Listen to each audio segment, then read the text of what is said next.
안녕하세요. 재테크는 요소처럼 데나리온 김강주입니다. 데나리온 김우수입니다. 와. 자, 오늘은 우리가 ETF에 대해서 좀 이야기를 해보려고 해요.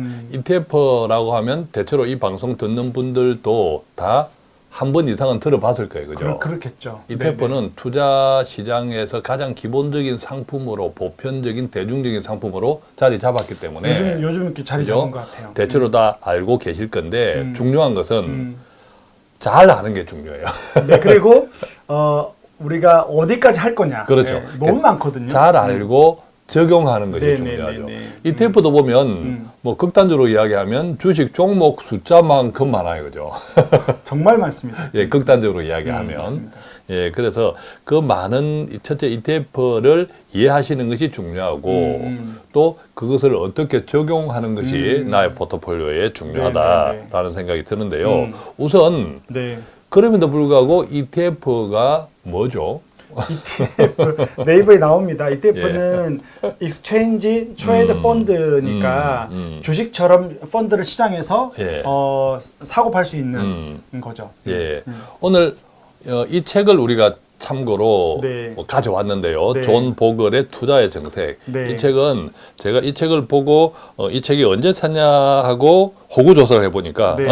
우리 샌다다님 책인데 2004년도입니까? 네, 2004년도. 2004년도에 사서요. 왜냐하면 이제 존 보글 이따 이야기 드리겠지만 인덱스 펀드 일종의 장시자죠. 네네네. 그래서 좀 여기 보면 이렇게 이제 스스로 메모를 달아놨어요. 네. 올바른 투자를 향하여. 이게 자주 보는 책이기도 한데 앞에 예. 책을 안 봤는데 2004년도에 그러니까 지금 17년 된 그렇죠. 거잖아요. 17년. 그러니까 ETF가 나오기도 전에 제가 이 나오기도 책을 전에. 보고 공부했던 거죠. 예, 그러니까 이 올바른 투자를 향하여라고 이렇게 메모를 달아놨으니까 네. 우리가 지난 방송에서 또 크리스찬이 투자의 체질이라고 말씀을 드렸는데 정말 우리 센터장 같은 분들이 네. 투자의 체질을 증명하기 위해서 이렇게 우리가 많은 공부를 합니다. 그저 되는 게 아니에요, 그죠? 네. 자, 그렇다면 조금 전에 이 책에도 우리가 존 보글 투자의 정석 이야기를 했지만 여기서 네. 인덱스 펀드 장시자라고 이야기했지만 네. 조금 부연 설명을 좀 부탁드립니다. 네, 존 보글이 뱅가드 그룹이라고 이제 1970년 중반대에 만들었는데요. 그러니까 그 전에 이제 미국 시장은 이런 인덱스 펀드라고 하는 게 뭐냐면 상장 지수 펀드라고 해요. 우리에 보면 코스피 200, 예. S&P 500 이런 것들을 우리가 다 알고 있잖아요. 그래서 미국은 그 전에 상장 지수 펀드가 없었고요. 그러니까 인덱스 펀드보다는 뮤추얼 펀드, 액티브 펀드라고 액티브 해서 펀드, 그냥 흔히 말하는 우량주 펀드, 뭐 배당주 펀드, 섹터 펀드 이렇게 있었는데 이제 이분이 데이터를 만든 거예요. 예. 스탠포드 대학에서 논문으로 대학생 때 지난 미국의 역사 동안 지수를 따라가는 시장 수익률과 그다음에 뭐 잘 나가는 펀드들 있잖아요. 그걸 그룹을 해서 다 조사를 해서 발표를 해보니 장기로 볼 때는 이렇게 뮤추얼 펀드나 그다음에 액티브 펀드보다 그냥 지수가 더 낫더라. 막 변동사항이 그렇군요. 있을 때 이때 지수라고 하는 것은 시장 평균을 뜻하는 시장 거죠. 평균입니다. 네네. 그리고 또 우리가 일반 펀드라고 하는 것은 ETF하고 펀드하고 좀 잘 헷갈릴 수 있는데 네네네. 펀드라고 하는 것은 시장 평균을 추정하는 것이 아니라 그렇죠. 시장 평균보다 일반적으로 플러스 알파에 더 높은 수익을 요구되는 그렇죠. 그러면서 액티브를 찾는 거죠. 펀드 매니저들의 네. 어떤 의욕이 개입되어 있는 그렇죠. 그리고 그죠? 종목을 막 넣었다 뺐다 그러죠. 하고 찾는 거죠. 그러니까 ETF보다는 시장 평균으로 그냥 자동적으로 맞춰가는 ETF보다는 네. 펀드 매니저들의 의지가 개입되는 펀드가 상대적으로 수수료도 비싼 거죠. 네, 그리고 이제 트레이드가 되니까요. 거기서 주식을 사고 파니까.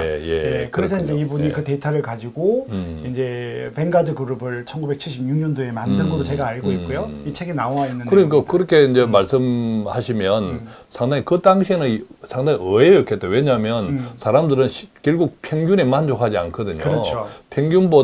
나는 평균보다 알파 이익을 더 낼 수 있을 거야. 또 그런 사람들한테 돈을 맡기잖아요. 그렇죠. 네네. 그런데 그 당시에 아니다. 네. 막상 뚜껑을 여니까 아니었던 거죠. 네. 그게 상당히 시장의 충격이었겠네. 예. 그리고 또 이제 워런 버핏이 1990년도에 또 데이터를 발표한 거예요. 예. 결국은 이제 자기 그 그룹도 지수를 따라하는 게 더 나았다라고 예. 이야기를 하는 거죠. 예. 자, 그런데 한국에는 오히려 이제 인덱스 펀드 ETF가 사실 이제 미국에 비하면 훨씬 늦게 좀 들어온 거예요, 그죠? 그렇죠. 그래서 이제 재미있는 이제 에피소드들이 있는데 이렇게 강의를 하고 이제 많은 분은 제 예전에 이 강의를 하니까 제 고객들이 센터님 나한테 인덱스 펀드를 권유하지 않았잖아요라고 했을 때 제가 또 이야기하는 게 있어요. 이 인덱스라는 게 미국 시장이 그렇다는 거고요. 또 이상하게 한국 시장은 코스피 200이나 KRX 300이라는 게 들어와 있거든요. 예. 지수 상장 예, 지수가 예. 한국은 박스권인 거예요. 또. 그러니까 우상향하지만 이게 한국도 올랐지만 미국 시장이 더 맞았고 예. 이제 한국은 지금 이제 선진국으로 갔으니까 이제부터 인덱스가 좀 좋아지라고 보는 거죠. 그렇죠. 또 초창기 한국 시장에서는 미국 시장, 미국 지수를 추종하는 이런 ETF들이 별로 없었고, 없었죠. 그죠? 네, 네. 이런 좀 한계가 있었고, 어떤 면에 지금 이제 한국 시장에서도 한국 주식시장의 ETF가 이제 많이 활성화되는 대중화되고 거죠. 있다 네, 이런 네, 거거든요. 예. 그래서 이제 일단 미국 시장에 그러면 뭐가 있을까 ETF가 그래서 먼저 제가 이제 ETF 이전에 뭐가 있었다고요? 인덱스가 있었고 인덱스는 상장 지수를 따라가는 거다. 예, 그게 예. 이제 존 보글이라고 뱅가드 그룹에서 만들었다. 이걸 여러분 공부하고 나면요. 이제 S&P 500 지수를 따라가는 ETF가 미국에 예. 큰 게 세 개가 있는데 예. 그게 SPY. SPY. 예, SPY는 스테이트 스트리트라는 운용사에서 만든 건데 1993년도인가 이렇게 만들었을 것 같고요. 예.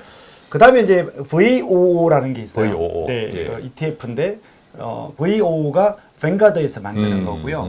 IVV라는 게 있어요. 그래서 여러분 이 정도 단어를 알아놓으면 되게 예. 도움이 돼요. 아주 유명한 대표적인 또 세 ETF니까 또 아시는 분들도 많이 계실 네, 거예요. 그래서 그죠? IVV는 이제 블랙록이 이제 만든 거죠. 참고로 조금 전에 이제 말씀하신 SPY나 또 VO나 IVV 같은 경우에는 우리가 티커라고 해요. 그죠? 그렇죠. 예, 풀네임은 너무 기니까. 네, 그거만 그러니까 그냥 일종의 그럼. 기호다, 야거다. 그렇게 검색하면 다 나와요. 그죠? 그래서 그게 이제 제가 이제 왜 오늘 ETF를 소개하는가 하면 저는 이제 ETF를 추천한 이유가 있어요. 그래서 대표님은 또 주식을 잘 하시고 또 주식을 잘하는 분들이 좀 있고 이렇게 또 은사가 있는 분들이 있잖아요. 예, 마음 안 뺏기고. 예. 그래서 잘하는 거 하시되 또 뭐 저같이 바쁘고 주식을 잘 모르기도 하고 그러면 이제 겁이 나기도 하는 거죠. 저는요.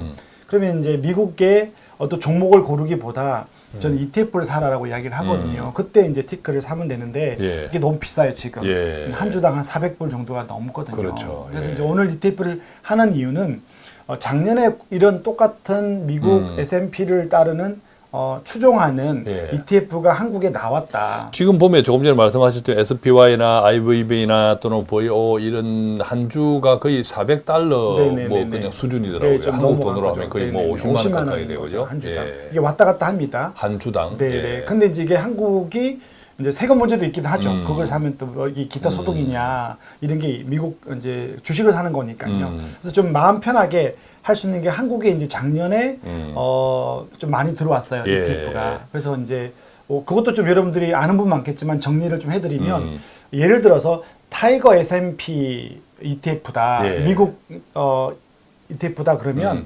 타이거는 미래세 겁니다. 예. 그래서 그거 많이 물어봐요. 타이거 뭐 그다음에 우리가 또 알고 있는 게 이제 코덱. 예, 또 코덱은 킨덱스. 삼성, 예. 킨덱스는 한국투자.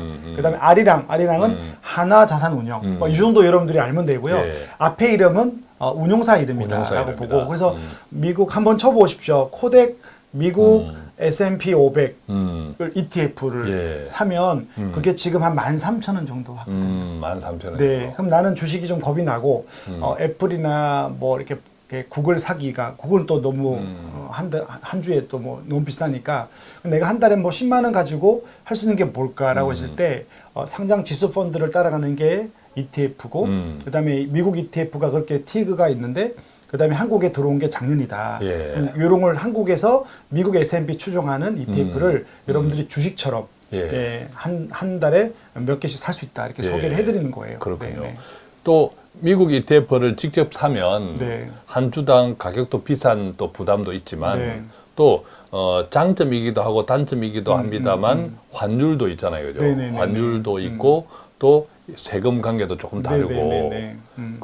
그래서 이것을 이제 미국 자산으로 미국 ETF를 하느냐, 한국에 상장된 미국 시장에 미국 네. 지수를 따라가는 ETF를 하느냐라는 것은 본인의 또 전반적인 그럼요. 또 재정 형편 네. 또 이런 것들을 잘 생각하면서 판단하면 좋을 듯해요, 그죠? 그래서 상담을 저도 하다가 뭐 예를 들어서 이제 좀 여유가 있다, 여유가 있어서 좀 목돈을 넣고 장기 투자를 하는데 주식은 싫다. 그리고 이제 특히 이제 크리스찬들이 매달 보는 것도 싫다. 그러면 이제 미국 ETF를 사도 괜찮은 예, 거고요. 예. 또 ETF 뒤에 TR 붙은 거가 있어요. 그 TR은 T가 뭐라면 Total R이 이제 리펀드거든요.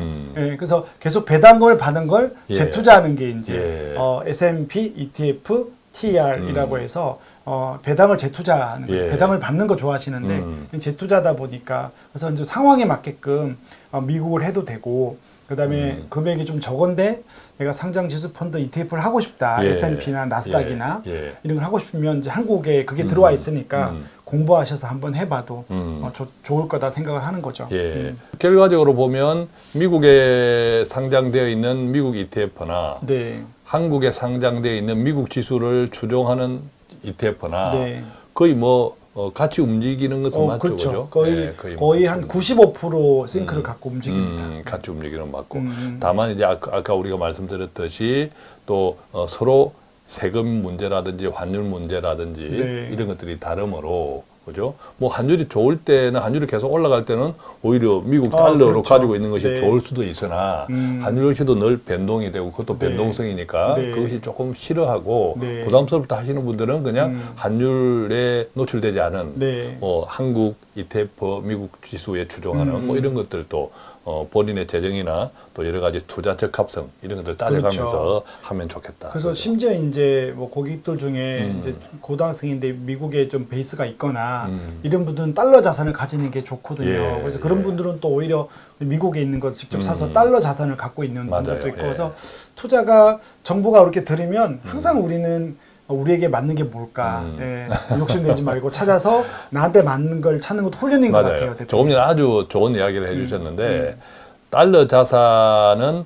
어떤 의미에서 자꾸 이제 환율까지 생각하면 복잡해지는데 네, 예. 달러 자산은 달러 자산일 뿐이다라고 네. 생각하면 예, 아주 편합니다. 심플해져요. 네, 네, 그러니까 네. 그런 경우에 조금 전에 이제 사례를 들어주었던 미국에서 생활하는 뭐 가족이 있다거나 네, 네. 또 이런 사람들한테는 그냥 미국 자산인 거죠. 네, 여행 가는 분들도 모아서 그거 달러를 가지고 여행 환전 안 하고 그렇죠. 가는 분들도 그것을 있습니다. 굳이 원화 환율 변동까지 네. 민감해 가면서 한 할 차익을 필요는 생각하지 없는 말라는 거죠. 그렇죠. 네, 네. 그러니까 이제 길게 보면 또 환율도 계속 오르락 내리락 네, 하니까 맞습니다. 밴드에서 계속 움직이니까 그냥 달러 자산은 달러 자산이다. 네, 원화 네. 자산은 원화 자산이다. 이렇게 심플하게 생각하는 것도 네. 좋지 않을까라는 또 의견을 나누고 그리고 봅니다. 또 그냥 조심해야 될 것들이 좀 있습니다. ETF에 좀 공부하면서 워낙 많은 섹터들이 예. 있잖아요. 예. 그래서 이렇게 한 번씩 젊은 분들이 나한테 메일이 오면 제가 모르는 ETF가 너무 많은 거예요. 섹터별로.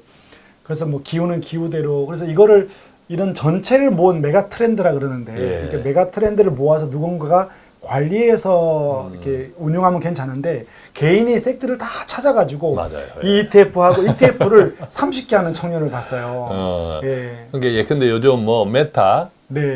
블록체인 또 디지털 화폐 이런 등등의 기업의 종목에 투자하는 메타라는 네, 또 네. ETF도 있고 네. 또 뭐 우주선을 달러라고 하는 우주선을 인공수를 펑펑 쏜다 하니까 네, 네, 네, 맞습니다. 또 관련되는 또 ETF도 있습니다. 있고 네, 예. 또 뭐 전기 자동차 2차 전지 있죠. 조금 말할 것도 네, 없고 뭐 이제 지금 그런 이야기를 네. 하시는 거죠. 그죠? 저는 이제 기본적으로 우리 자산이 이게 코어 자산이라고 하는데 기본적으로 우리의 코어 자산은 좀 안정된 어떤 인덱스를 따라가는 지수 펀드가 좋을 것 같고요. 예. 또 이제 한 3년, 5년 우리가 공부용으로 조금 뭐 좀 손해 봐도 된다는 여윳돈으로는 예. 조금 이렇게 섹터 ETF를 해서 한번 해보는 것도 좋을 예, 것 같습니다. 네. 마지막으로 꼭 하나 또 아셔야 될 것 중에 하나가 아마 이 펀드는 적립식 투자가 가능해요. 그죠? 네, 네. 월 아직 적립이 ETF는 힘듭니다. ETF는 주식 투자와 같다고 보시면 네. 돼요. 그 종목 투자랑 성격은 이게 투자하는 방법은 비슷해 같다고 보시면 되는데 그러니까 월 적립식이 안 됩니다. 네, 되는 데가 지금 미래세대하고 한 군데가 있는데 일단 되게 어렵고 비용도 네, 있어요. 비용도 있습니다. 예, 비용도 있습니다. 그리고 그래서 늘 들여다봐야 돼서 맞습니다. ETF를 하고 싶으면 내가 만약에 남의 목돈 모아서 예. 한 1,000만 원이 있다, 500이 있다. 그러면 한번 사놓고 예. 한 10년 기다리거나 맞습니다. 5년 뒤에 여행 가야지. 예. 5년 뒤에 그 노트북 바꿔야지. 뭐 이렇게 하는 용도로 하는 것도 좀 추천드립니다. 그래서 단순하게 보면 잊어버리고 장기 투자할 거야, 꼬박꼬박 월 적립 이렇게 할 거야 하는 경우에는 펀드가 더 나을 수도 있고. 그래서 저 그죠? 상담하고 거의 다 대부분 펀드로 그죠? 15년 해주거든요. 종잣돈을 가지고 이제 목돈이죠. 네. 규모는 다를지언정 그것으로 그렇죠. 조금 움직여 볼 거야라고 하면 ETF가 더 나을 그렇죠. 수도 한 있고. 번 넣고 기다리면 되니까요. 예, 그래서 네. 단순하게 펀드는 수수료가 비싸고 ETF는 싸니까 이게 좋다. 이거 절대 아니에요. 네, 그죠? 그거로 해결 안 됩니다. 절대 아니고 어떤 장기 목표 또 어떤 재무 계획 목표 또 나의 체력 분할 투자가 좋은지 적립이 좋은지 어느 쪽이 나한테 적합한지에 따라 다 달라지는 거지 이것만이 좋다라고 하는 것은 절대 아니다. 이것도 꼭 유념하시면 네, 좋겠습니다. 그리고 하나 더 금소법 때문에 검사법 때문에. 이제 펀드도 창구 가서 하는 것보다 앱으로 다 해서 예. 펀드 수료 판매 보수가 40% 줄었거든요. 예. 그러니까 너무 좋은 것 같아요. 네. 예, 보수도 줄고. 네. 자, 오늘 이렇게 해서 많은 분들이 일반적으로 잘 알고 있다고 믿는 ETF에 대해서 좀 함께 공부를 해보았는데 그러면서도 정말 주의해야 될 것, 또 일반 펀드하고는 어떤 균형을 갖춰야 될 것도 함께 좀 말씀을 나누어 보았습니다. 좀 도움이 많이 되셨죠? 오늘 이렇게 투자를 더 잘할 수 있는 그런 이야기를 ETF라는 사례를 가지고 함께 공부해 보았습니다. 저희는 다음 방송으로 찾아뵙도록 하겠습니다. 고맙습니다. 감사합니다.